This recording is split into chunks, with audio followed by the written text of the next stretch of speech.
বর্ষার আগে বরগুনার প্রতিটি হাসপাতালে বেড়েছে ডেঙ্গু রোগীর চাপ। চলতি বছরই ১৬০০-র বেশি ডেঙ্গু রোগী শনাক্ত হয়েছে, যা সারা দেশের মোট আক্রান্ত রোগীর ২৫%। এদিকে এবছর এ পর্যন্ত ডেঙ্গুতে ১২ জন প্রাণ হারিয়েছে বলে জানিয়েছে জেলা হাসপাতাল। ডেঙ্গুর এমন আচরণে আতঙ্কে আছেন স্থানীয়রা।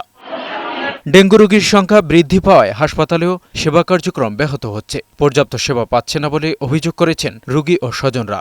এছাড়া হাসপাতালগুলোতে রয়েছে আইসিইউ সহ সরঞ্জামাদির সংকট। হাসপাতাল কর্তৃপক্ষ বলছে, রোগী বাড়ার পাশাপাশি জনবল সংকটের কারণে সেবা দিতে হিমশিম খাচ্ছে চিকিৎসক ও স্বাস্থ্যকর্মীরা। এখানে ডেঙ্গু একটা মহামারী আকার ধারণ করেছে। মেশিনারিজ বা যে কোনো কিছু সংকট থাকলেও আমাদের ডাক্তার সংকটটা সবচেয়ে বেশি চোখে পড়ার মতো। তবে সেবার মান বাড়াতে সর্বোচ্চ ব্যবস্থা নেওয়ার কথা জানিয়েছেন স্বাস্থ্য অধিদপ্তরের বিভাগীয় পরিচালক। একটা এলাকা রিমোট এলাকা এবং এখানে চিকিৎসক সংকট এবং চিকিৎসক পদায়নটা আমাদের জন্য খুব জরুরি এবং এই ব্যাপারে সরকার কাজ করছে।